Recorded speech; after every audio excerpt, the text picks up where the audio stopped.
This is an interesting topic. You're going to find out it's interesting because if you remember, I'm sure that many of you thought about this. How about if we have more than one model good? Of course, we can shortlist them. Maybe we shortlisted 2, correct?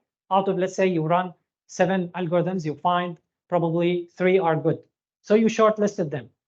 But then what do you need to do next? Do you need to take all 3? Right? Nobody asked this question before, so I'm the first one. Do we need to take all the 3 algorithms, the shortlisted one, or shall we pick only the one, the best out of the best? Correct? Logic. If you shortlist 3 algorithms, then fine-tune them. Then do what? Throw 1, throw 2 in the C and keep 1. This can be one solution. After you fine-tune, you can check which one is the best. So you take the best out of the best. That's it. Or you can apply ensemble learning, which takes all of them as good models. So we're gonna predict based on all the 3, let's say, shortlisted model. So let's find out what it's all about. Firstly, ensemble learning, the idea, let's say the fundamental idea comes from the concept called wisdom of the crowd. Wisdom of the crowd. What is wisdom of the crowd? Wisdom of the crowd says, let's take this example here. Imagine asking a complicated question. You have a complex problem you are facing in your life. Actually, everyone does the same, I'm sure, from time to time. And then you have complicated question to thousands of random individuals. Now, the point is, let's just read it, then I explain, and then compiling their responses. Often you will discover that the collective answer is more accurate than that of one expert. Meaning, the idea behind crowd of wisdom, if you have complex problem you are working on, now you have 2 choices. Either you can just go and find one expert, knock his door, talk to him about your problem, and let him advise you, right? This is one solution. Or what you can do, you can ask as many people as possible. You go, even if they are not maybe so expert, they are normal, but you go and ask all of them. Maybe you ask, as the example says here, 1,000. Let's say you ask all your friends. You have 100 friends. You ask all of them about their opinion, what you're supposed to do for this problem. So now you have and collected their idea, their decision, what you're supposed to do. So now you can just take the expert opinion, one expert, as we said, opinion, or you take the 1,000 or hundreds friends opinion that you have, normal people, let's say, you ask, okay? So according to the wisdom of crowd, the opinion after you take the collective answer for the 100 is more powerful answer than only depending on one expert. You should, in other words, get a better, like those 100 friends, they're gonna become like a bigger expert than just single expert.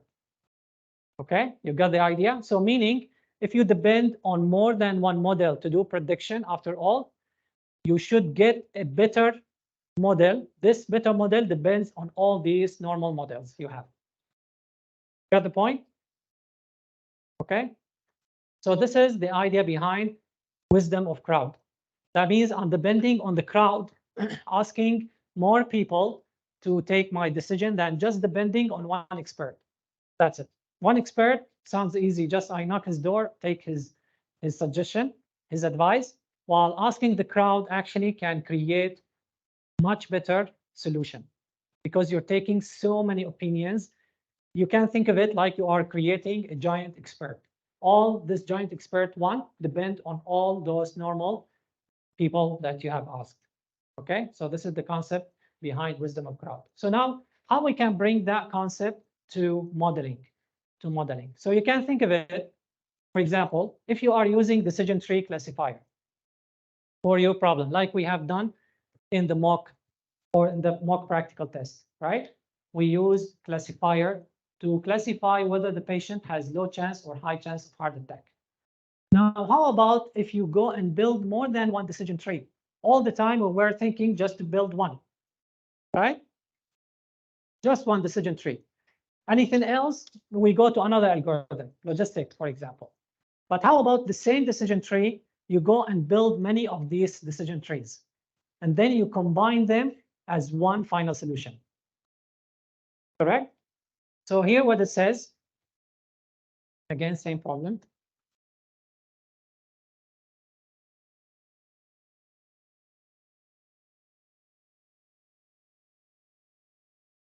So instead of depending on one decision tree, like the idea of expert, then we go and train as many decision tree as we like by creating a group of decision trees. Okay. Now, when you do prediction, what do? You go and question all the decision trees. Maybe you build, let's say, 100 decision trees, decision tree 1 up to 100, decision tree 10, 100. Then when we do prediction, we go ask each decision tree about the final prediction. What is the prediction for this case? So some of them may say low chance heart attack. Some of them, they might say high chance of heart attack. Okay? Why? Because we're going to talk later more. But the point is they're going to give us maybe different answers. Some of them, they're going to show you low, tell you prediction is low chance heart attack. Some of them, they're going to tell you high chance of heart attack. Then what you do, you can apply, again, either hard voting or soft voting. Hard voting, you see, what is the major answer for all decision tree? Is it high chance of heart attack or low chance? If it's high chance, then my final output prediction is high chance heart attack. That's it. If the majority say low chance heart attack, then it's low chance of heart attack. You got the idea? So like I'm creating so many learners, so many models, and then I'm taking the opinion, the final prediction based on all. So this is again the idea of wisdom of crowd. And instead of depending on one expert decision tree, I created so many decision trees, and then I'm depending on their opinion rather than just having a single expert decision tree. Clear? So in this case, this is why we have random forest, right? We used it before. If you remember, during practical session 4, modeling for median house prediction, we used random forest regressor. Random forest actually comes the idea forest because you have so many trees inside, so many decision trees inside. So this is a random forest.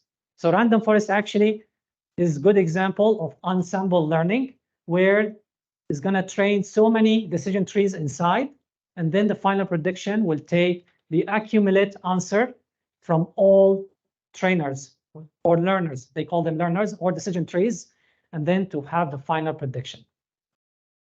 Nice? Nice and easy? Okay. Now the question is when to apply. When we use ensemble learning. Is it during data understanding, data pre-processing? When? So usually we apply ensemble learning during the final before the final stage, before you do evaluation. Let's say you have done fine-tuning for your models, then you can take all of them. Let's say you fine-tune, you shortlisted 3. You fine-tune them and they are ready to be used. So now instead of voting or taking one expert among them, which shows the best, let's say, validation score, you can go and take all of them. So you're going to consider all of them for the final prediction. Okay, so often used near the end of your project, when you come to the near end. Now, if it comes to your mind, why random forest we are using it earlier? Because random forest can be used also during modeling time, and it's part of ensemble.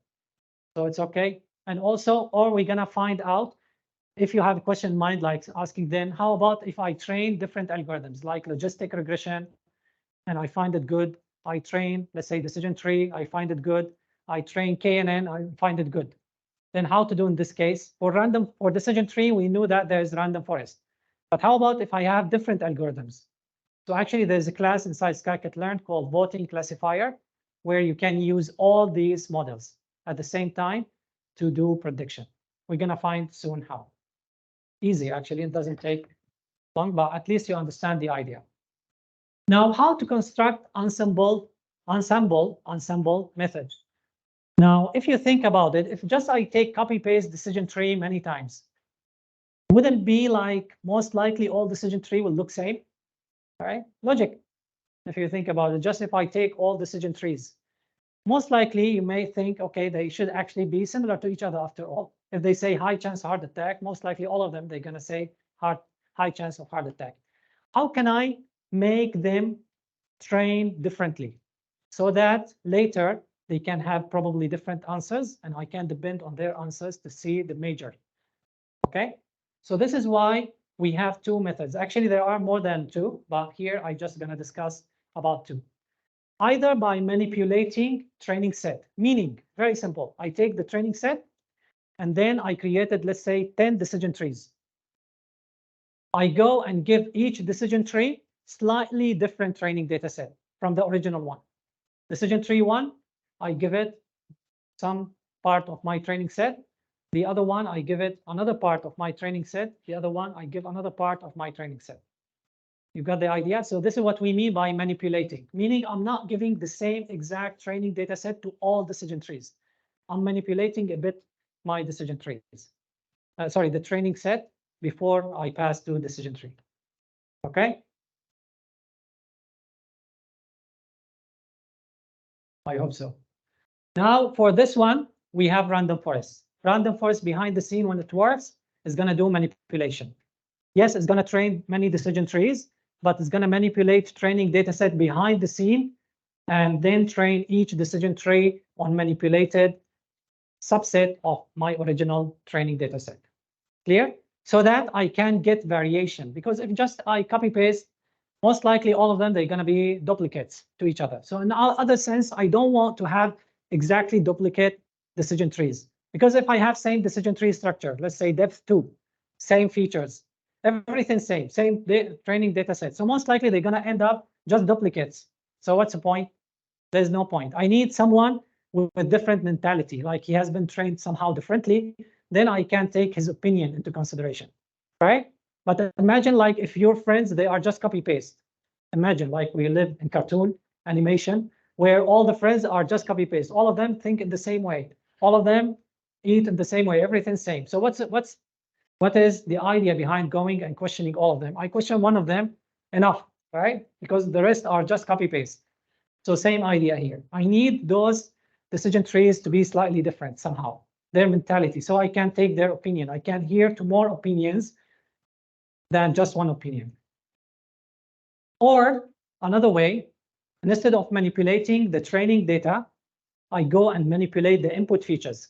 This is why, remember, random forest has max feature, max number of features. So I can manipulate. If I say to random forest, the maximum number of features for decision tree should be 2, but I have 100 features. So in this case, random forest is going to pick random features for each decision tree and give. The first decision tree, some 2 features. Another decision tree, some another 2 features, and so on and so forth. Understood why we have max features? We use it in random forest, and also we tune it. We fine tune it last time. If you don't remember, please go back. Go back to the practical session. But at least now you have an explanation why we have maximum number of features, to ensure that those slightly tiny decision trees inside, they have different mentality. Okay, they think slightly different. So at least I can value their opinion rather than having copy paste opinion for all. Clear? Any question? Let me see if anyone asking through this one.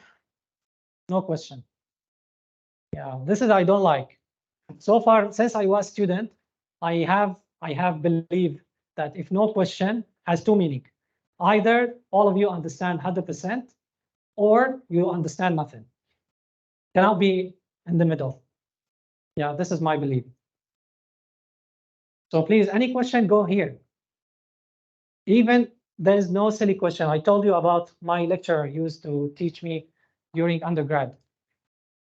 Yeah, he used to tell us there is no stupid question, but stupid answer. Yeah, really, I admire him a lot, because he made it like he tried to help us to feel the ease of asking question rather than having fear of approaching him and talk to him. Yeah, though actually he was in high ranking position in the firstly he was in government university, and then he liked how to say, like the deputy vice president. Yeah, he has the powerful, so whatever the president of the university say, he has to, I mean, agree with him, only then the rule will be given. If he disagreed, then even the president himself cannot do anything. So he was actually in that position where he could have not caring about us anymore, right? He's in high position, but yet he used to tell us that. And he had white hair. Also, he was professor. Yeah, so please, if you have a question, go here. Okay. Okay, now we come to same, we're still same, but before we proceed to talk about the manipulation and these stuff, there are voting classifier you can use, because after all, if you have so many algorithms, then how we are going to take their opinion, right? When we do prediction, then how we are going to collect their results and then looking for the final result, because now we have more than one. If I have single training model, okay, then I can just straight away predict, that's it, this is the answer. But now I have so many, how I'm going to collect their answers and then apply some technique to have the final answer. This is what we mean here by applying some voting. Now for voting, if we are working on classifiers, we have hard voting and soft voting. Hard voting, as also I think explained already last week, where all opinions from those models have the same power. Like when you go for election, right? All of you have the same power. Meaning, if I go, or of course, maybe if you go and your friends go to this voting system, there is no difference between you and your friend. It doesn't say your friend has higher power in their voting than yours, right? So this is what we mean by hard voting. That means all models have the same power. There's no preference over one model than the other. So in this case, ensemble method work best when the predictors mean when predictors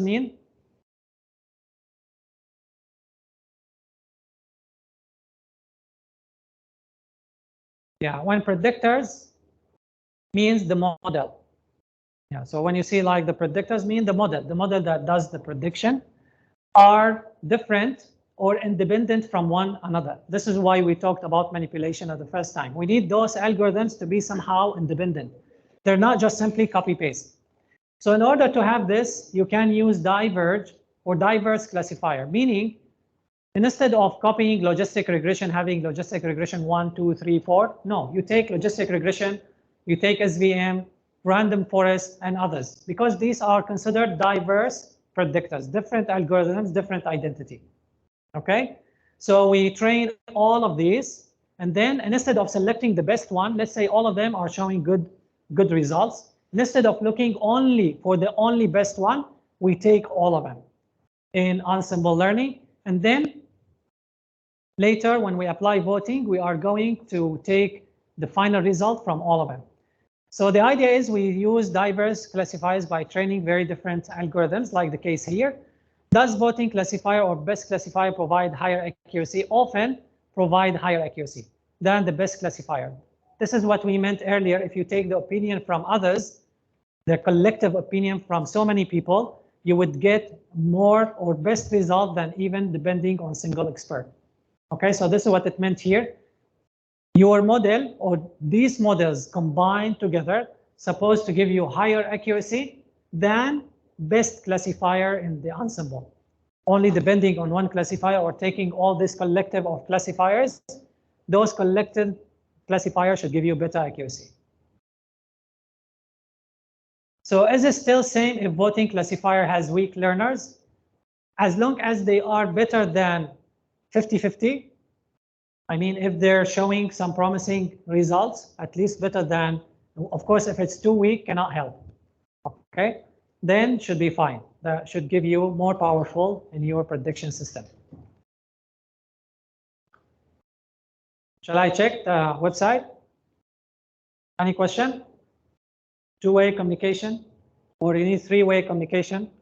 Also can.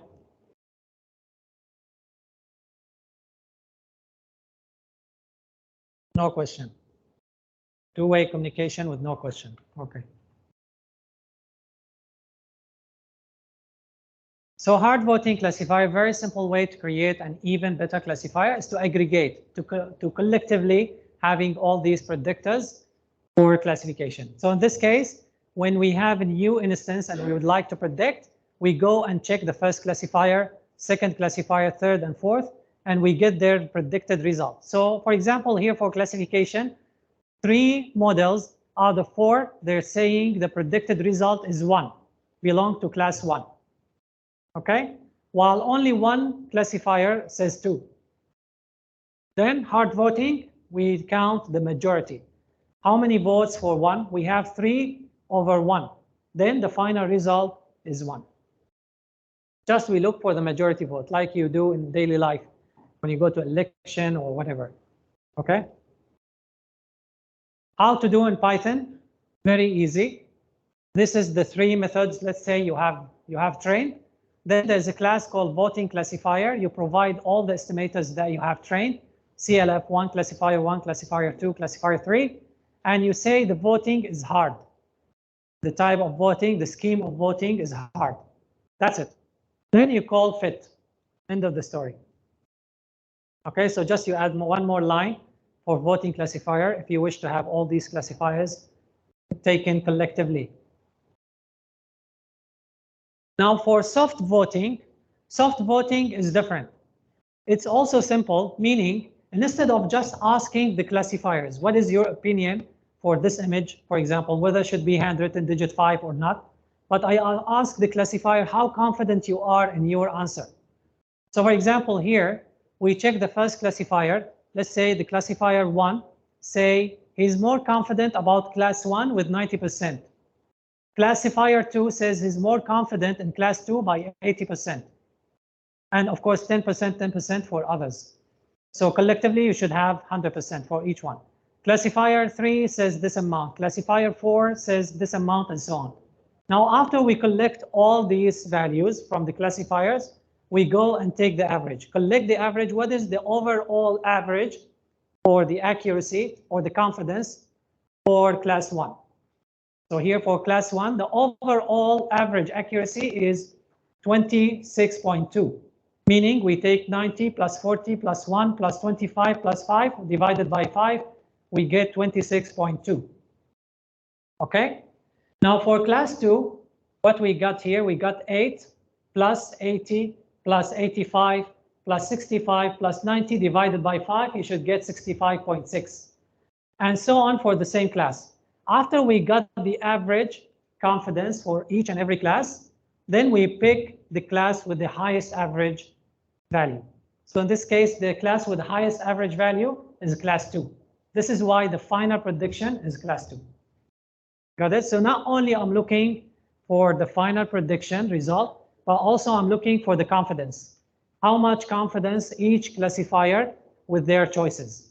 Then I take the overall confidence, the average overall for each class, and then pick the highest class average value. That's it. This is the difference between hard voting and soft voting. Any question? Any question? Two-way communication? You like three-way communication? Four-way? 4D? Let's check if some people have question. I think something added, right? So voting classifier is just finding the confidence rate and choose the most confident. If soft voting, yes, soft voting.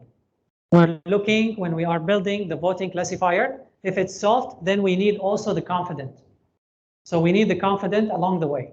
If we are just applying hard voting, we don't care about the confident. We're not asking the classifier how confident the classifier is.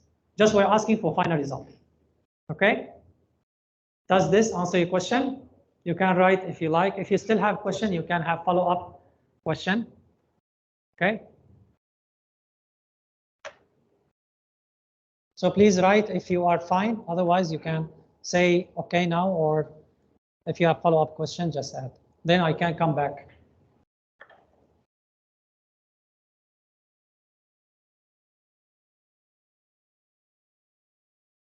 So in this case, what we change, you notice voting classifier, we put voting scheme is soft in this case. Okay, we put voting scheme is soft. Now this one, nothing much to worry about because SVM by default doesn't provide probability. But if you wish to provide probability and use it for soft voting classifier, so you need to ensure that this argument has been set to true. because SVM by nature does not provide probability. And for soft voting, we requires probability to measure the confidence. So you need to ensure when you use soft voting that all your classifiers are able to provide you probability. If one of them is unable to provide probability, then soft voting won't work. Okay? That means predict proba function should be available for all your training algorithms. If one of them is not able to provide you probability, then you need to take it out if you wish to apply soft voting. For hard voting, no issue. All of them can provide you the final prediction.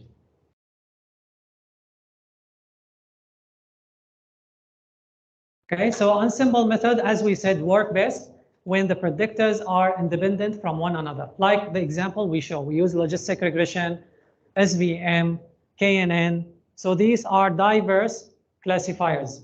We can apply them, okay? Because we need them to be different. Cannot use the same algorithm with the same training data and just apply Ensemble Learning. So as we said, solution by using different algorithm, because they would make different types of error, increasing Ensemble's accuracy. If you are using same training algorithm, then you go back to that slide where we said we need to manipulate the training data set, or we need to manipulate the input features, if same. So if I'm using same decision tree, I'm just making copy paste of it, 100, then that's fine. But in this case, you need to manipulate your training data or your input features. You need to do something to make this algorithm somehow different than the other algorithms, okay? So for this one, we have different ways. We have bagging, pasting, boosting, and AdaBoost. Or AdaBoost actually is an example of boosting. So let's look into them. They are simple concepts, and you can use them also maybe for your assignment or even for your FYP project, can be applicable as well. So what is bagging and boosting? Bagging and boosting simply says, since you need to manipulate your training data, meaning you need to provide slightly, let's say, different data set, training data set for each algorithm, then why not use sampling technique? Remember sampling technique?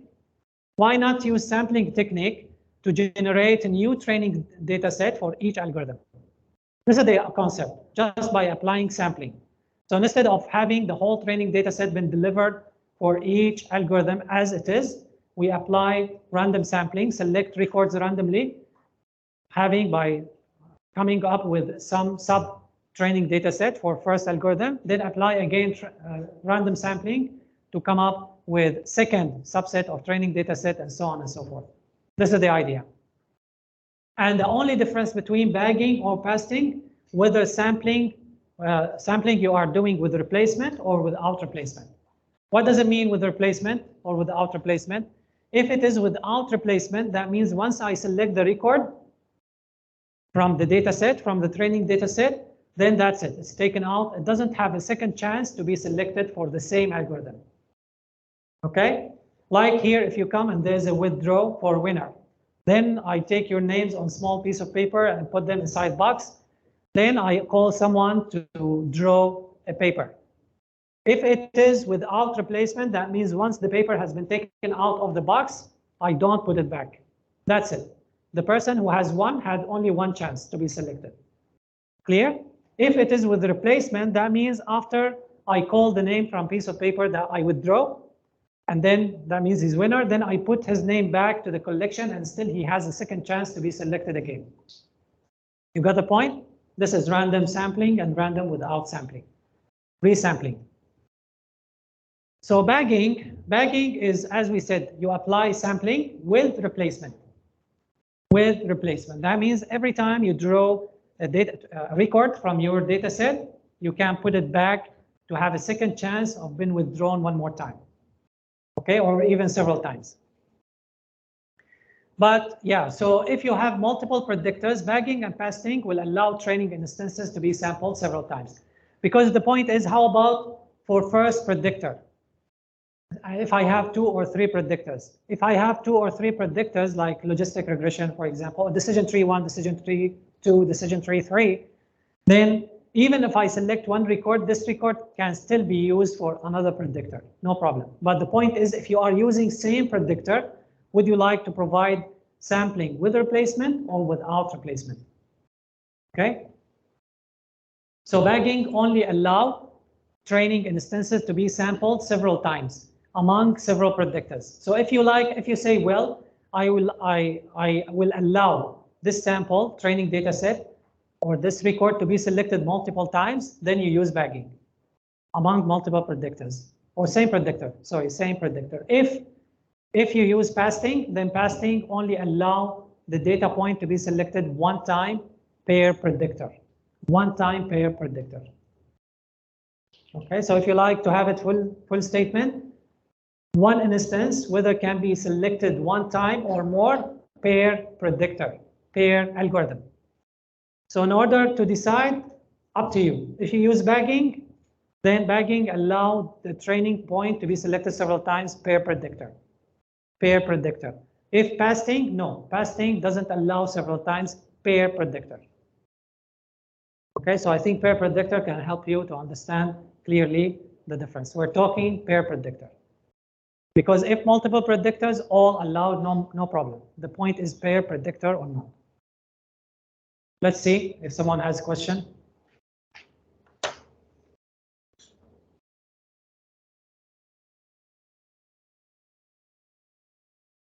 No question? Means thank you. Oh, okay. Thank you. You're welcome. Any other question? Now I have to look everywhere.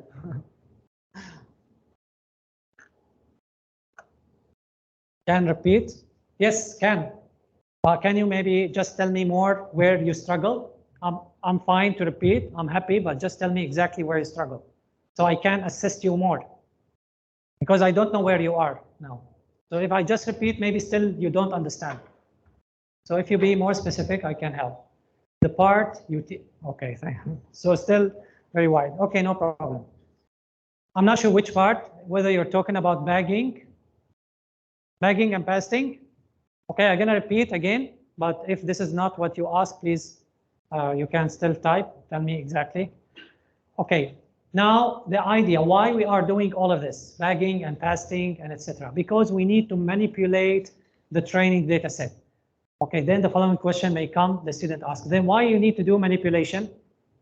Because I need to have those predictors somehow with different mindset. I don't need them to be copy-paste. Because imagine, if you have people, all of them have the same exactly mindset. Does it matter if you ask opinion one or all of them?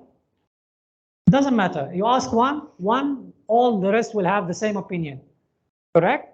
Because they are copy-paste, same mentality, exactly same. Everything is just same about them. So this won't be helpful.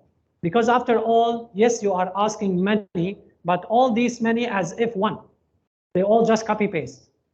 So I don't want to have algorithms running in this way. I need them to have different opinions, different types of error. They commit different way, they think in different mentality and so on.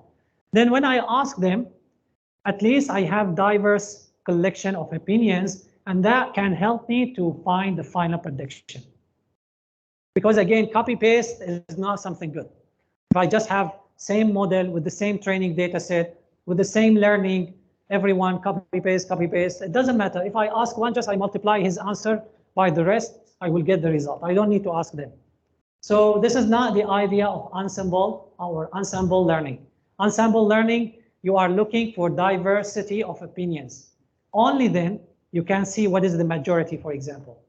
But if all people have the same mindset, exactly copy-paste, I think we can become crazy, right?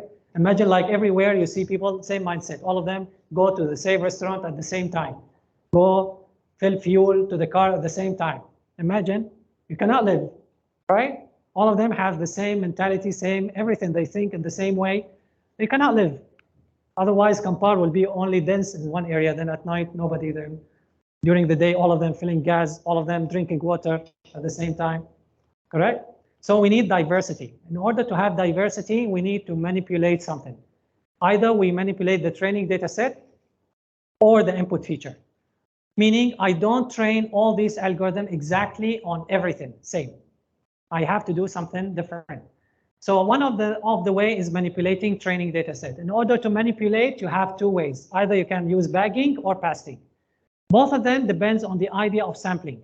Meaning, instead of giving the whole training data set to all these algorithms, I apply random sampling to select part of the training data set to be delivered or given to algorithm 1. Then I apply random sampling again to the training data set to have another subset of the training data set and then given to the algorithm 2, and so on and so forth.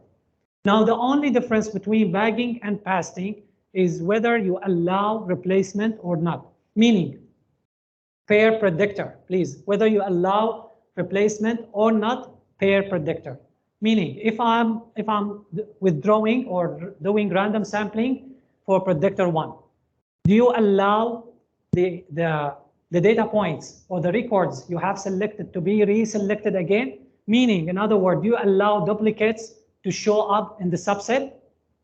I took record index 0. Do you allow record index 0 to be sampled many times? This means with replacement. Meaning, if I check the subset for the first algorithm, I may find duplicates inside because I allow replacement. I allow replacement. If pasting, no replacement. Meaning you select one data point to be given to algorithm 1, record 0, for example, you don't reselect again. That means if I check the subset of training data set, there's no duplicates because there's no replacement.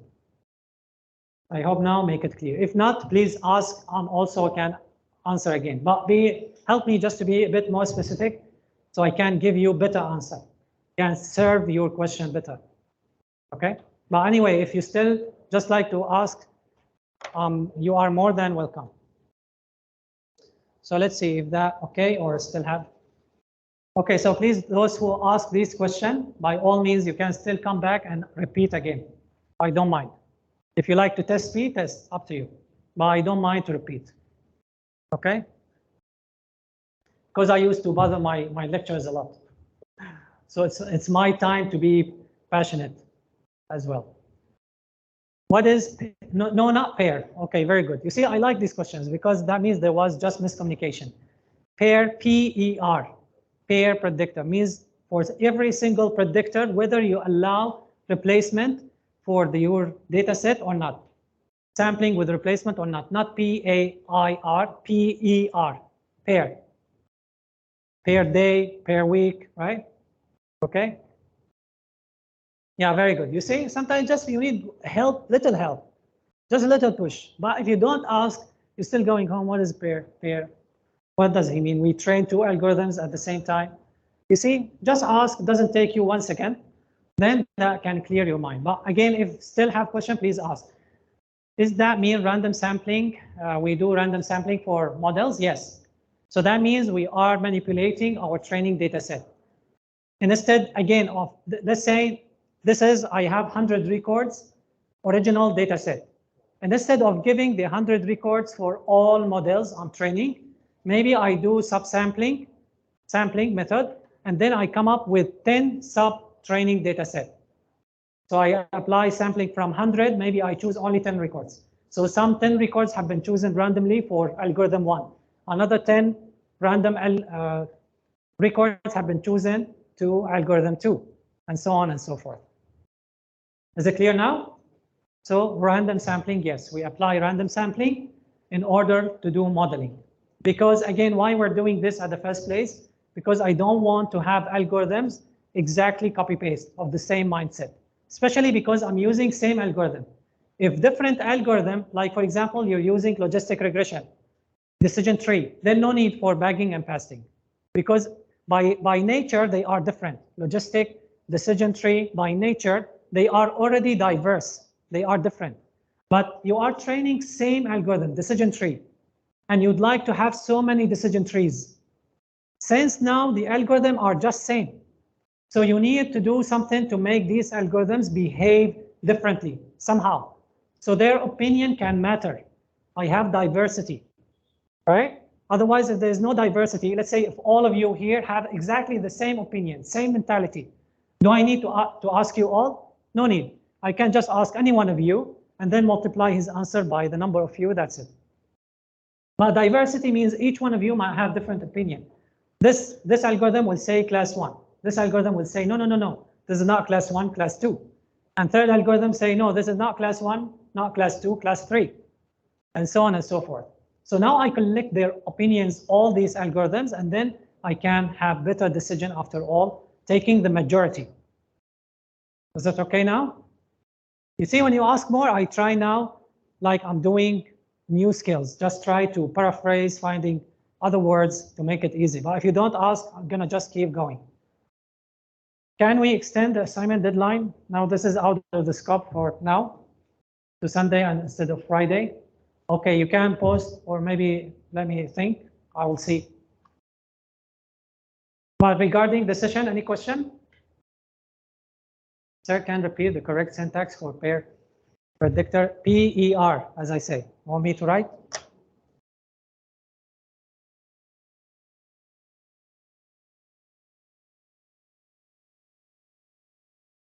Pair predictor. That means I'm talking about sampling. Again, sampling with replacement. I wish someone sit down here and write. With or without replacement pair predictor. Is okay now? Sampling with or without replacement pair predictor. If with replacement, you use bagging. Without replacement, you use pasting. Okay? Is okay now? If not, please ask again. Is predictor same as algorithm? Yes. Predictor, if we say predictor or model or algorithm, we are referring to the same thing. Okay? Same. Any other question? Okay, good. I like it now.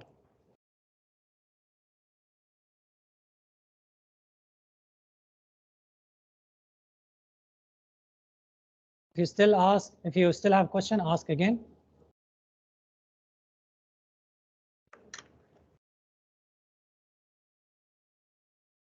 So bagging, as we said, we have same algorithm. Notice all of them, let's say we didn't write the name, but let's say all of these are decision tree.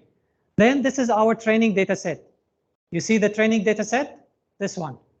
Then we come up with subsets of training data set by using random sampling. Now bagging means with the replacement. Or in other words, bootstrap equal true. I'm gonna show you the code now.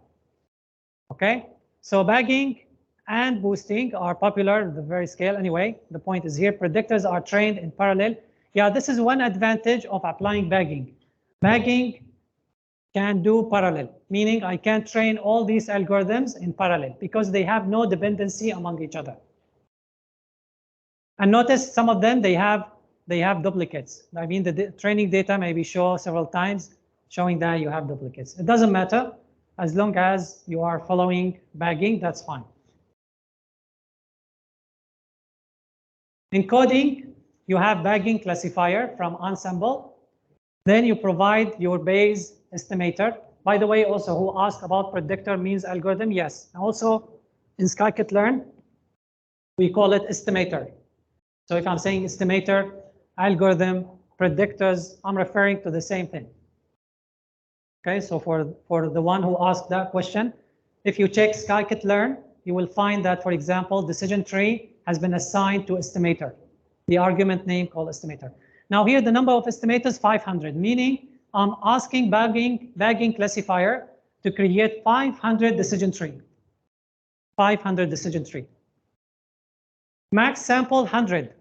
That means only each decision tree will get only 100 data set records out of maybe 1,000 of records in the original training data set. Bootstrap is true. This is important because this one will determine whether you need pasting or not. Pasting, you just change this argument to false. If you like to have pasting, because we don't have pasting classifier. You won't have a class inside scikit-learn called pasting classifier. If you like to apply pasting, just you change this bootstrap to become false. That's it. Then you are doing pasting. So that's why here it says, notice, with replacement equals bootstrap. So bootstrap has to be true, like the case here. Bootstrap equal true. If you'd like to have pasting, then again, bootstrap equals false. Then you are using pasting, meaning you don't allow replacement. Okay?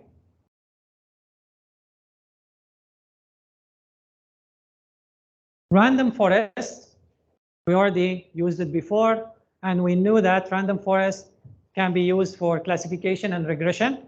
But random forest is good example also for ensemble learning, because random forest will do by default manipulation for the training data and manipulation for the input features as well behind the scene.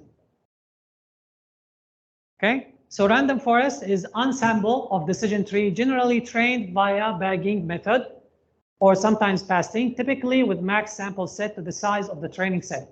Construct ensemble of decision tree by manipulating training set as well as feature. So as I said, it manipulates two, not only training set, but also input features, meaning not all algorithms of decision tree will receive the same features. This is why, remember, when we done grid search CV, we try to manipulate the value of max features, because max feature will determine how many features each algorithm will receive from the original training data set. Maybe my original training data set has 100 features, but I only allow each decision tree to has 10 features. Then I can put max feature equal 10. That means any decision tree cannot have more than 10 features under ensemble learning. Is it clear? Again, if not, please go to and write your question. I'm more than happy to answer you. Random forest, we all know. So that's why we have number estimator, because behind the scene, random forest will generate many decision trees. You can manipulate the values like max leaf nodes and etc. But anyway, these are hyperparameters. You have max features. Maybe that one is more interesting than max leaf nodes. And then you call fit and predict as we did before. Okay, this is I got it from one YouTube channel, one person. His name is, his channel is Normalized Nerd. It's a nice name. And always he starts, hello people from future, welcome to Normalized Nerd. Yeah, so this picture shows you how decision tree works. So if you notice my original data set, how many features it has? 1, 2, 3, 4, 5. 5 input features and 1 target variable. So I'm working on classification because I have discrete value. Then what it does, you see now if bagging, what I told you with the replacement. So notice how you have duplicates. So the first subset had 2 records from ID 2. That's fine, because random forest use bagging by default. So it's gonna do random selection, random sampling for the training subset training data set with replacement, meaning duplicates are allowed. Duplicates are allowed. Pasting means duplicates inside the single training data set are not allowed. And then different features. As we said, manipulating feature. You see the first decision tree. This is each one of these is decision tree on its own. This is second decision tree, third decision tree, and fourth decision tree. Now, if you notice, the first decision tree has been assigned only x0, x1. Second decision tree, x2, x3. Third decision tree, x2, x4. Fourth decision tree, x1, x3. That's it. Okay, that means max feature equals 2. You cannot allow more than 2 features per predictor. Again, per predictor, PER. Okay? Is it clear? Let's see if you have a question.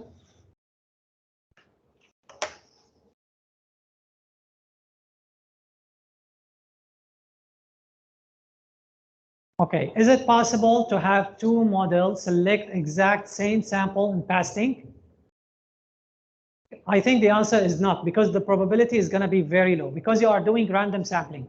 Random sampling, now if I ask 2 people, if I bring here 2 people and I put, let's say, a barrier between them, and I ask them to select 10 people only from this all audience.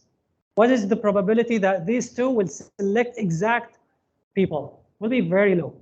And this is just, I'm talking about 10 samples. How about if I ask them to select 100? All right, where let's say I had 1,000 of the student, then the probability even will drop down even further. Okay, so the chance is very low. Okay, any other question you can still ask. Again, even for those who ask this question, if it's still not clear, by all means, write down and tell me exactly where you feel the pain, where you feel like you cannot understand. Then I can help you.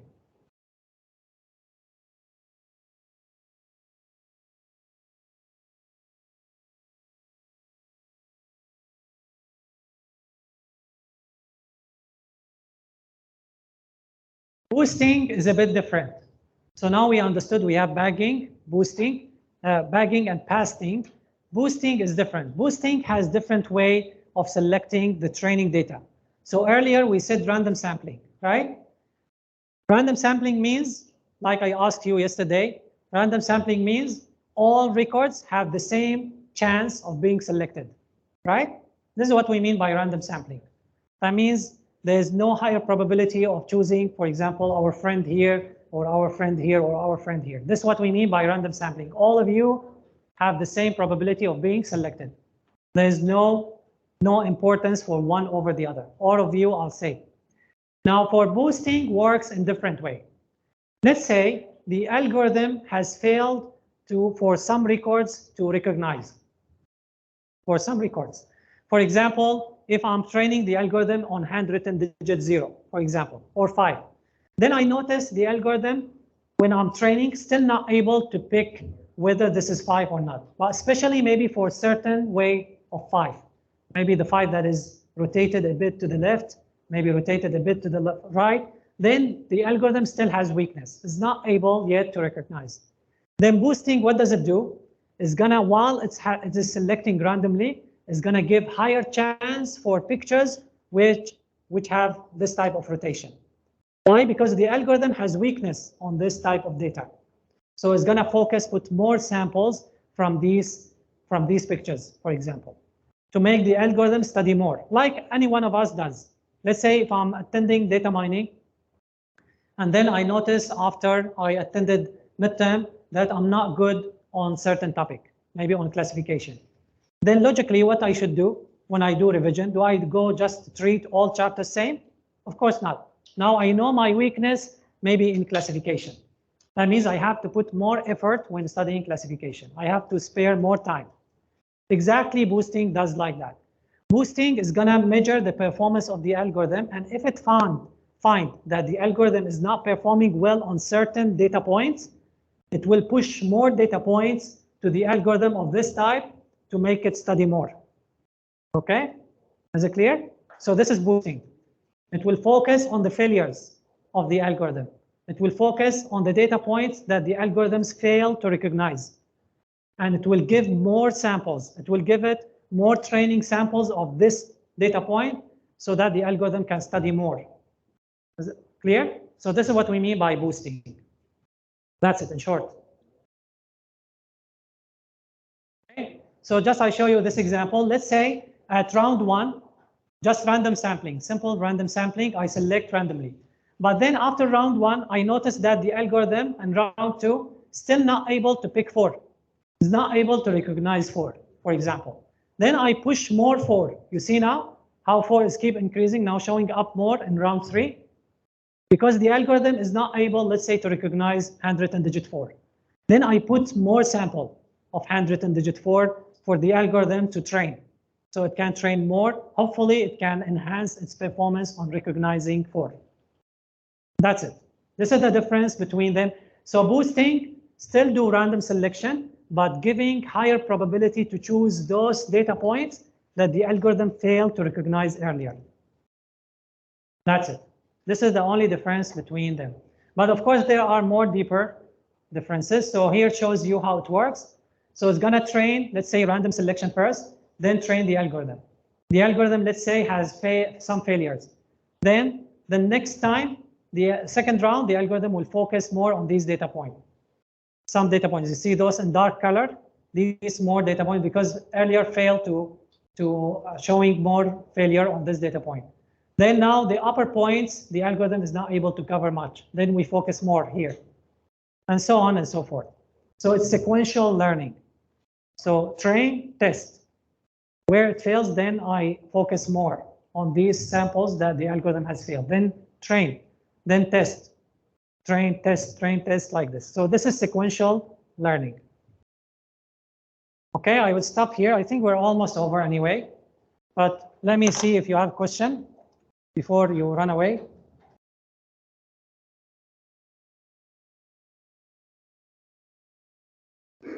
So, no question? Okay, anyway, you can write as many questions as you like. I will check later. If you have more questions, you can ask, then I can address them tomorrow. Okay, by the way, don't forget, next week, most likely we're going to have a practical test. I just need to confirm the lab booking.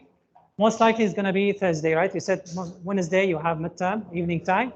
Then most likely it's going to be Thursday or the week after, in case if I'm not able to book. So then you can pray, I'm not able to book, then it's going to be the following week. If I'm able to book, then probably most likely next week. So please be prepared. It's going to be evening time because I want all of you to be here. So no need to use practical session for practical test. And then all of you will be tested on the same example, same question. Clear?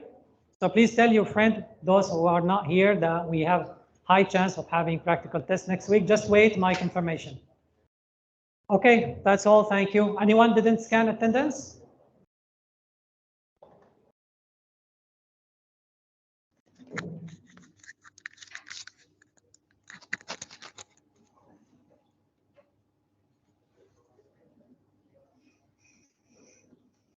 Any question? Any question for Ensemble Learning? Any question? So we talked about bagging and pasting. So the idea is why we are doing bagging and pasting, because we need to manipulate the training data set, right? We need algorithms to have different experience based on different data set. That's why we use bagging and pasting. So bagging, pasting, and boosting, all of them actually, they try to manipulate the training data set. The difference is bagging. So what is the difference between bagging, pasting, and boosting? All of them do random sampling, by the way, right? All of them. They're gonna manipulate the training data set. So as we said earlier, to ensure that each training algorithm has different experience. So it's trained slightly differently so that we have different algorithms, or we have diverse of learners. Also, sometimes we call them learner. So predictor, learner, we are referring to the same thing, okay? So again, bagging, boosting, or bagging, pasting, and boosting, all of them depends on random sampling to come up with subsets. But the difference is in bagging, it allows random sampling with replacement, right? With replacement, pair learner or pair predictor. Pasting doesn't allow pair predictor, meaning when I'm doing random sampling for one learner, once the record has been selected, cannot be selected twice. Doesn't have second chance because it is without replacement. Now boosting, also random sampling, but it doesn't give equal chance for each record. Maybe at first time initially, yes, but as it is checking the performance of the algorithm, when it sees that the algorithm is not performing well on set of data points, then these data points will be shown more extensively inside the data set. Okay, we'll give more samples from these data points, so the next or the following algorithm will have better chance to overcome these shortcomings. Okay, this is what we discussed yesterday. If you like me to repeat, or you are writing down, because sometimes reading, you need to read a lot. Well, I'm giving you the essence of all of them in few sentences to make it easy for you to differentiate among them. Random sampling, random forest, also does manipulation for the training data set, but also it does manipulation for the input features, meaning each learner will have something different than the other learner in terms of the features that the predictor is learning. Okay, so as I showed you yesterday, an example. So you can see here that not only we are doing bagging, meaning manipulating the training data set, but also what? We are giving different features. This is why you remember we had max feature when we were trying to use grid search. When I introduced to you grid search during the practical session, there was max feature. We tried to find the best value for it because random forest does manipulation for the input features. This is why we had max features. So that means if we tell random forest that decision trees are built inside cannot have more than 2 features, like the case here, even we have more. So here again, how many features we have? We have 5. We have 5 input features, but random forest will manipulate the input features, giving each decision tree different set of features. Now they may be overlap, that's fine. But the point is we manipulate the input features. We don't give the entire data set. In addition, we select randomly different features for different learners or different predictors. Okay, clear? Again, why we are talking about all of this manipulation? Because we need the algorithms to have different experience. When, in case we are using same algorithm, if you are using same algorithm like decision tree, okay, then we need them to have different experience. Cannot just be a clone of each other. If they are just clone of each other, then there is no point of ensemble learning. Okay, ensemble learning, like when we talk about reality, like as you are now here inside this hall, each one of you have different experience, right? So when I ask him or her about opinion of something, I'm sure that I'm going to have diversity of opinions. So we need the diversity. I don't need to have a clone, copy paste, each one of you be exactly same. So I can have better choice to decide after collecting all of your opinions. Okay? Clear? What is the purpose of all of this? As we said, boosting will focus on the records that the previous algorithm or learner has failed to recognize. So at first boosting, that means here there was learner, let's say decision tree. Then we tested decision tree. Therefore, probably we found that now starting 4 to appear more. There's more likelihood for to appear. That means also the first learner has shown misclassification for 4, for the handwritten digit 4, let's say. Then second learner still have difficulty to recognize handwritten digit 4. This is why on the third learner or third round, we push more samples of handwritten digit 4 so that the learner, the next learner, can try to overcome the shortcoming of the previous learner. Okay? So you can think of it, if you like to visualize it in your mind, like I bring four students. Then I train the first student. Then I see where he commit mistake. Then when I teach the second student, I push more examples for those cases where the first student has failed to study. Then I check second student. Is his performance has increased? Let's say no. Then the third student, I push more samples to him. That means this one I need to focus more. Okay? Yeah, so this is the idea simply. Now what you notice here that boosting is sequential learner because in order to decide what next learner or predictor needs to train on, I need to test the first one. Correct? I need to test the first one. This is why it is sequential learning. Cannot be done in parallel. If you remember, bagging can be done in parallel. I can't train all algorithm at once. If I have 100 decision trees, the 100 decision trees can be trained at once. Okay, it's parallel. But boosting cannot be done. So again, inside the slide, if you remember, for bagging,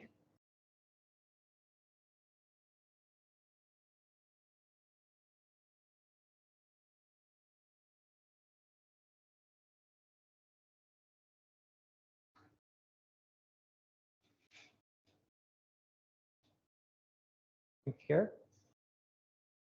Yeah, in parallel. So if you notice, it's already mentioned here, predictors are trained in parallel on different servers, different CPUs, no problem. Because I'm not these learners, these algorithms have no connection in order to choose their training data set. Okay, just random sampling. That's all. I can prepare all their training set by using random sampling. But for sequential learner, no, I need to test.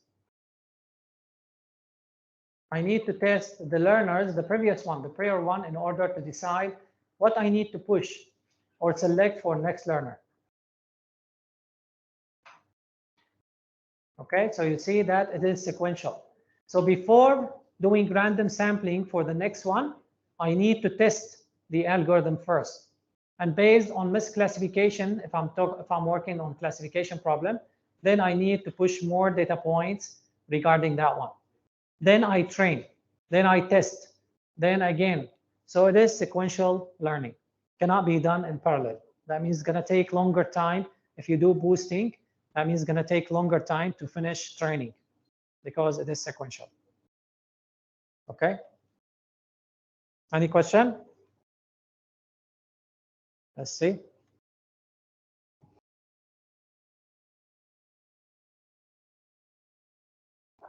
So boosting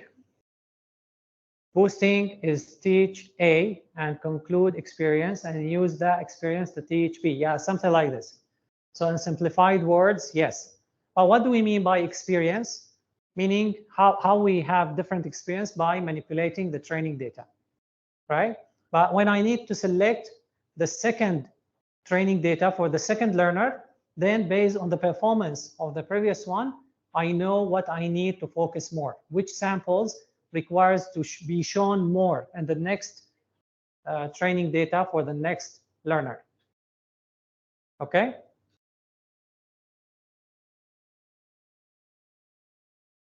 So use teach A and teach B experience to teach C, make C more complete. Yes, to overcome the shortcomings that, let's say, learner A and learner B have failed for.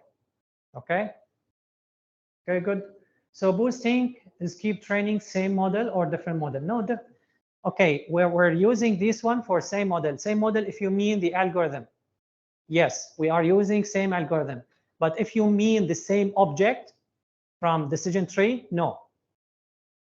So we trained first decision tree, finish, we test, we put it aside. We train another decision tree. Okay, because after all, I need all these decision trees. Remember, because ensemble learning is not training one expert model. We need many, let's say, sub-expert. Okay, does that answer your question? So after all, if you're saying, if you mean same algorithm, yes, same algorithm. But if you mean exactly same model, means I make an object from decision tree, train, test, then I retrain. No, I'm not retraining. The point is I'm not retraining. I'm creating another copy, another object from decision tree, then I train. So now I'm going to have two decision trees. Okay, if still not clear, please, you still can type follow question. Okay, again, can postpone the assignment. Okay, you can maybe remind me inside the WhatsApp group because here I'm gonna forget anyway. But okay, anyway, please remind me if you like later on. Sarah can repeat again, which is sequential. Okay, sequential learning is boosting because boosting require, okay, think of it. If you check boosting, you don't need to memorize, believe me. If you try to understand like this while you are asking question, you're gonna love this course. And maybe you would wish that you have started asking question a long time ago, not just now. Okay, boosting is sequential. Why? Because when I start at first, I'm gonna train only single model. Okay? After I train, I'm gonna assess this model. Why I need to assess the model? Why I need to check the performance of the model? Because that will help me to select the next training data.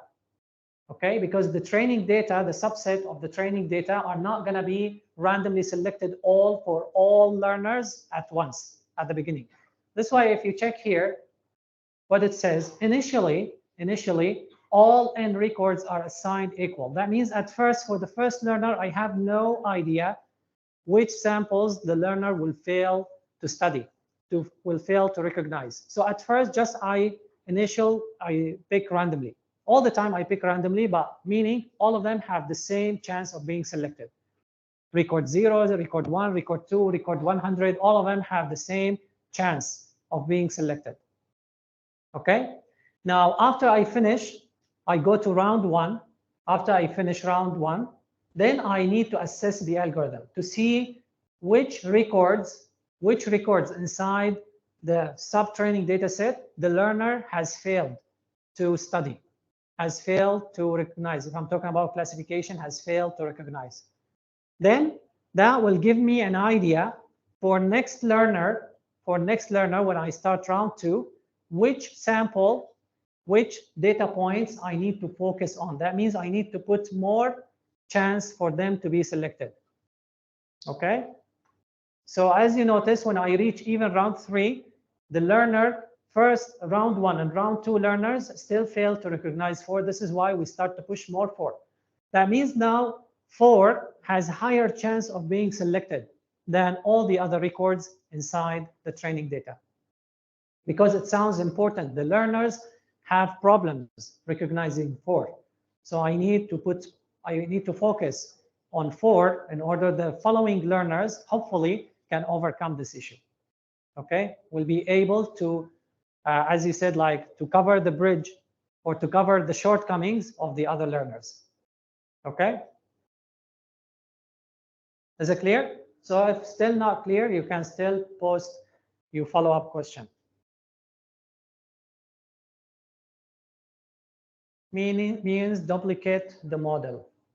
What do you mean by duplicate?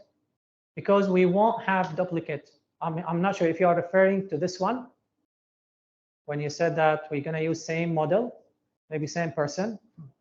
So now it's difficult to follow up. Okay, means to find out what is the most problem of the model and overcome the issue. Yes, like you can think of it. If you are, let's say, you become a tutor and you are delivering a course to student, then you see your student have problems on certain topic. They're not able to recognize. It sounds, for you, it looks okay, but for them sounds not easy. That means when you follow up next training, when you start next training, right, for another batch of student, probably you need to think to focus more on these topics. Maybe put more illustration slides inside, give them more examples, right? Hopefully the next batch of student won't have the same problem like the first batch of the student. Clear? Which stage do we do ensemble learning? Okay, also mentioned inside the slide, almost at the final stage. Let's say after you have selected shortlisted a few algorithms, right? During modeling time, you tested many algorithms and you have shortlisted a few of them, right? Let's say you have shortlisted 3 out of 10. Let's say you have trained 10 algorithms, and then you saw that out of 10, 3 of them are showing promising results. Then the following stage, after you tune all these 3, right? We go to the fine tuning for those shortlisted.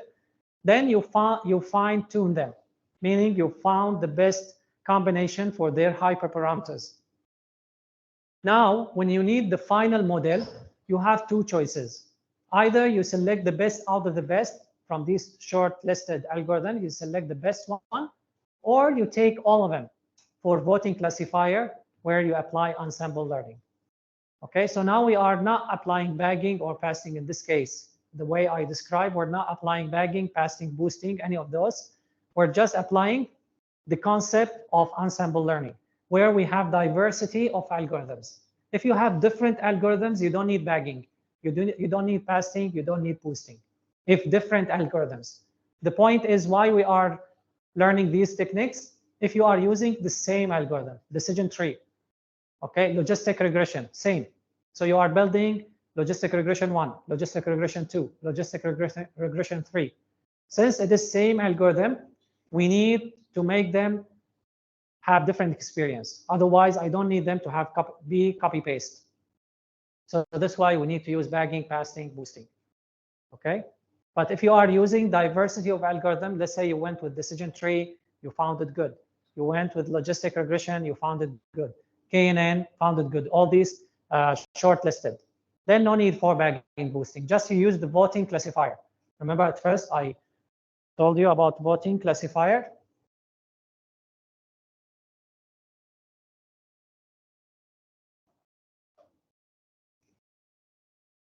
Like this one. So you have prepared different algorithms, let's say after fine tuning, then you use voting classifier, you put all the estimators, and you use whether you need to have voting soft or hard, okay? Because this is still fulfill the idea of ensemble learning. Because if you remember here also on the slide says,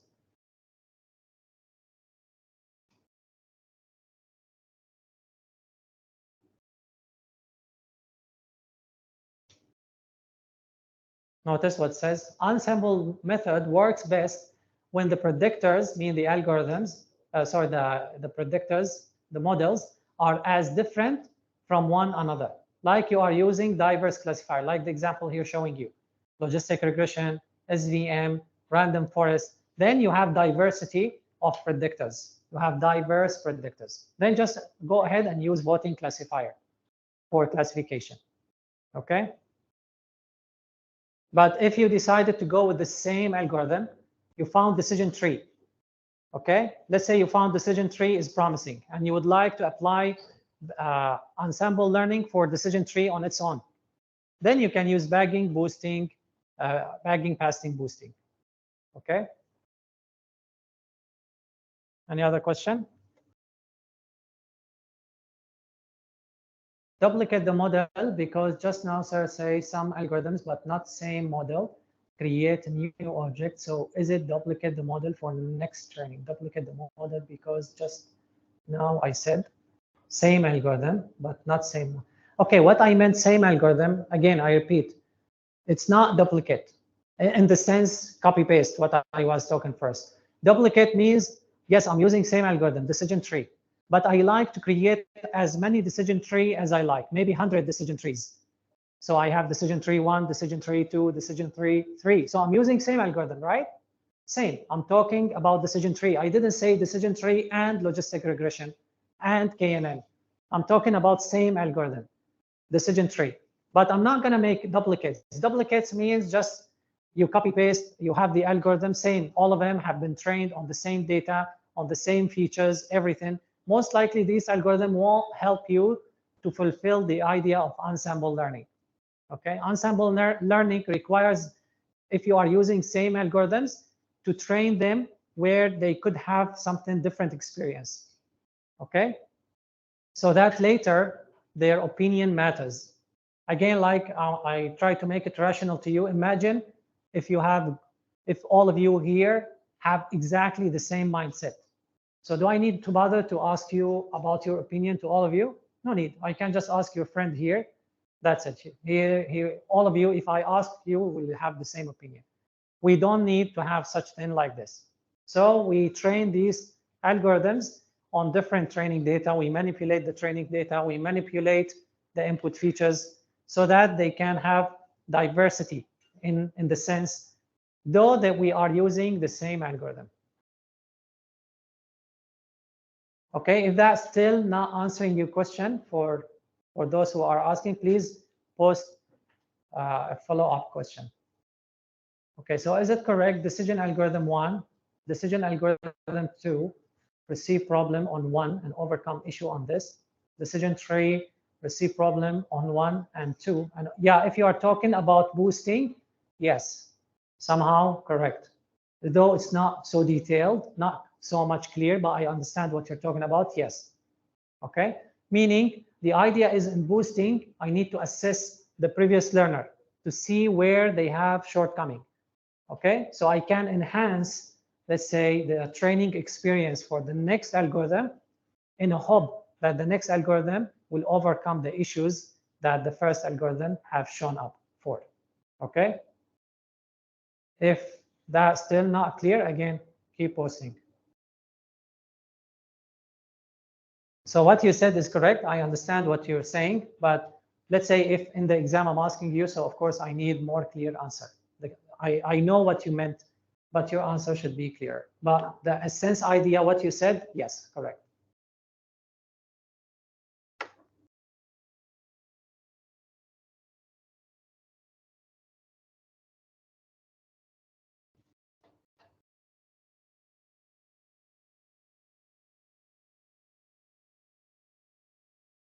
Okay, so I repeat for the person who said same.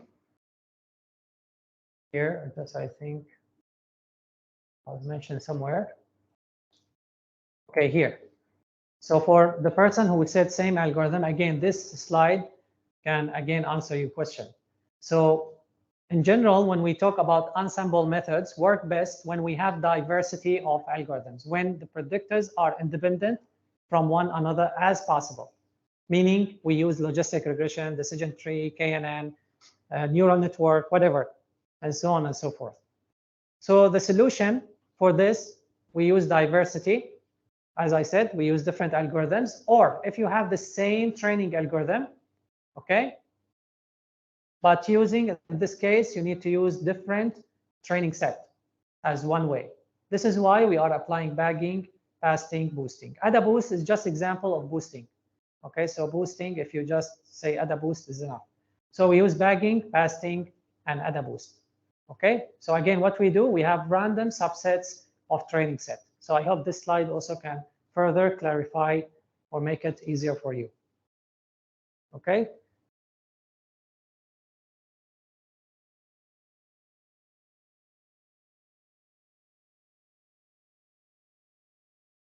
Okay, so you notice same algorithm, bagging. So we're using decision tree. That's it. There's nothing else. No logistic regression and KNN. We're just using one algorithm. Now, if you ask me, can you use KNN? Yes, just replace decision tree with KNN.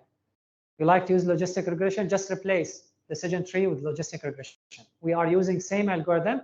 And then how many algorithm we are making, how many models we are making out of decision tree in this example? 500.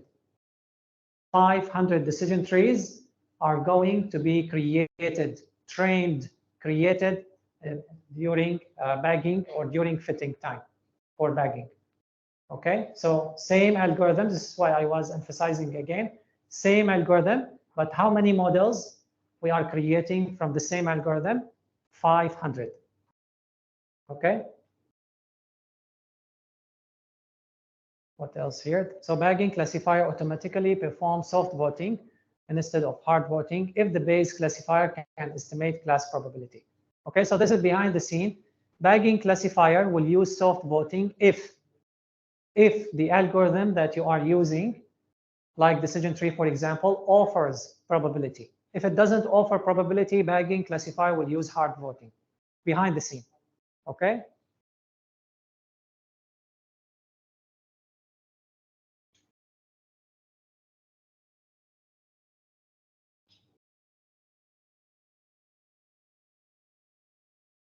Okay, so here again, conclude.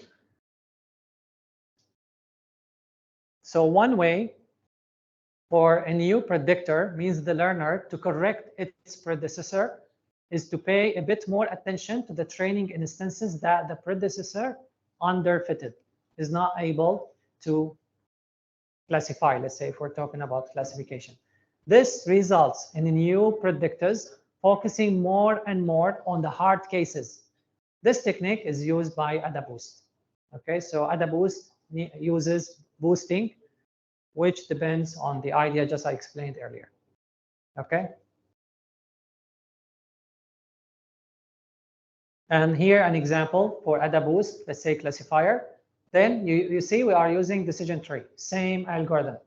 How many models we are looking for out of decision tree? 200 in this example. Okay.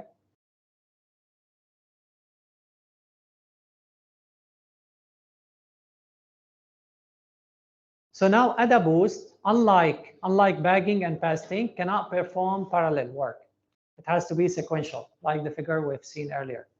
So each predictor can be triggered to train only after the previous predictor has finished training as well as evaluation.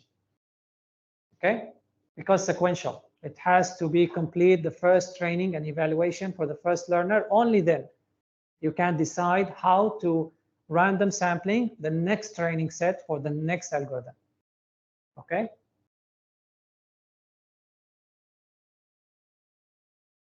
Okay, so that's all about ensemble learning. Any question before we move to the next topic?